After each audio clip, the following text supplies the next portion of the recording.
Hi, it's been a while and it's spooky season, so let's talk about spooky movies and books and TV shows.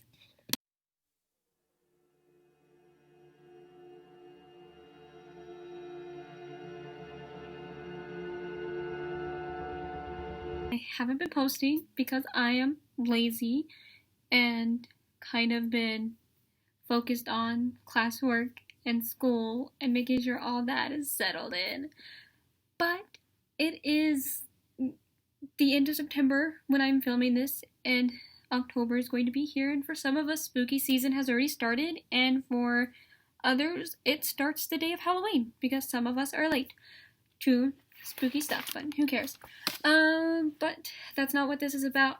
Today, I am going to be talking about my top 5 horror movies, thriller, suspense, whatever you want to call them. And I am super excited because these are some of my favorite movies that don't freak me out because they're ones that traumatized me as a child, and that is a whole other list that I'm going to do. But these are not those movies. So let's get started. There's going to be 5 of them that I'm going to talk about, and I'm also going to list or talk about sequels, prequels, books, and movies, and a little bit about them. I'm not going to go into too much detail, considering the fact that I am bad at summaries. But let's do this. So number 5 is Silence of the Lambs. Silence of the Lambs is probably one of my favorite movies from the Hannibal Lecter series in general. There's a whole book series that the movie is based off of. Of course, there are sequels and prequels like Red Dragon, and there's also NBC's Hannibal, which is probably one of my favorite TV shows. I like how they change up a little bit of the storyline but stay close to the books, which I just find really interesting. And it's not that scary. The summarized version involves Hannibal Lecter, who is a cannibal and was a psychiatrist, yeah. And he is locked away in a mental institute after it's discovered that he is a murderer and just plain crazy. And Clarice, who is the main detective in trying to figure out who is killing women, goes to him for help to figure out who it is. It turns out to be this guy named Buffalo Bill. It's crazy. It's based on like actual serial killers. Ed Gein, I believe, if I'm remembering correctly. He also inspired Texas Chainsaw Massacre, which I think was pretty awesome. Number 4 is Jennifer's Body. Jennifer's Body is probably one of the greatest movies I've seen, personally, to me, not to everyone else, but that's okay. It's kind of become this feminist horror icon, and it's been dubbed kind of like a cult film, and which I can see why. I mean, it's pretty cool. It involves Jennifer, who is played by Megan Fox, who gets sacrificed by this rock band who tries to become famous, and she gets possessed by a succubus because she lied about being a virgin. And then she goes and like kills men. It's pretty great. Like it's a pretty great film. And there is a graphic novel that is based from the victim's perspective, which I think is also really cool. I like when they do that type of stuff where you like get a sequel or like even like a book or like a graphic novel that shows you what like the not really known characters are thinking when something was happening. Number 3 is Dracula.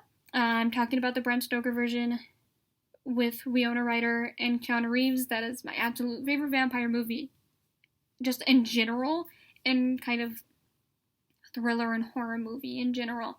I like the costuming and the graphics and just the makeup in general. I absolutely love what they do in the movie. There is stuff that's missing from the book that I wish they had put in there, but overall, it was one of my first vampire movies, so it kind of has a soft, no, it kind of has like a place in my heart that will never ever be replaced by anything else. But of course there's the book, there's other movies, there's TV shows, there's Dracula Untold, the original Dracula with Bela Lugosi, which I think everyone should watch. The original Monster Universe is something I think everyone should watch. Number 2 is Halloween, the original one, not the Rob Zombie one, though that one was also really good. The original one involves Michael Myers, who kills his older sister, is put in a insane asylum, escapes the insane asylum, and then and goes to kill people, but he goes after a girl, high schooler named Lori, who is babysitting 2 kids. And the ending of the movie, I think, is really good because it makes like an opening for a whole bunch of sequels, which they did, but the timelines in the sequels get like messed up, and there's a whole bunch of weird stuff that happens, and it's just, that's a whole video on its own. The Halloween timelines is just a whole video on its own. And then the Rob Zombie one remakes the whole Halloween world in general. So that's a whole other plot point timeline thing. But I think that one's a good thing. I think a lot of the old movies, like Friday the 13th, the original one and stuff, I think people should watch those as well, because that kind of created the whole slasher genre of horror, which I think is pretty interesting. And then the last one is actually Trick or Treat. Number 1 for me is Trick or Treat, which I have a little Sam Pumpkin. Trick or Treat is a movie about a multitude of timelines in a small town on Halloween night, where a pumpkin demonic creature named Sam, who is the smallest little thing, goes around and either punishes or ignores those who follow the Halloween rules.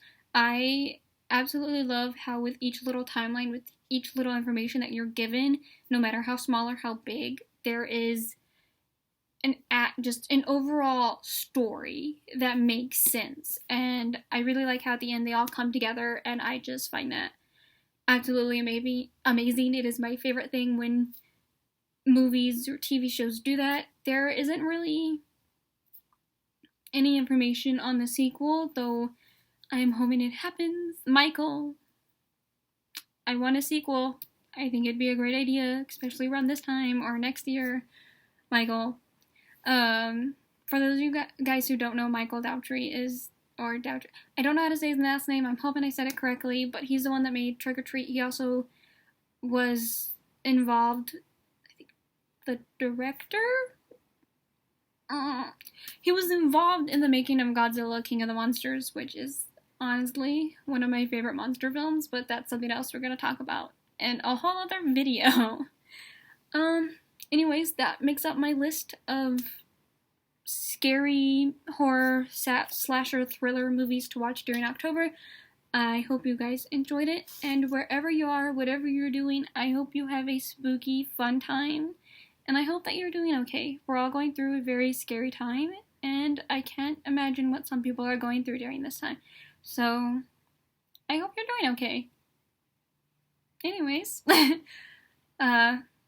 focus on your classes. Make sure to pass. You need those grades to get a degree if you decide to go into college.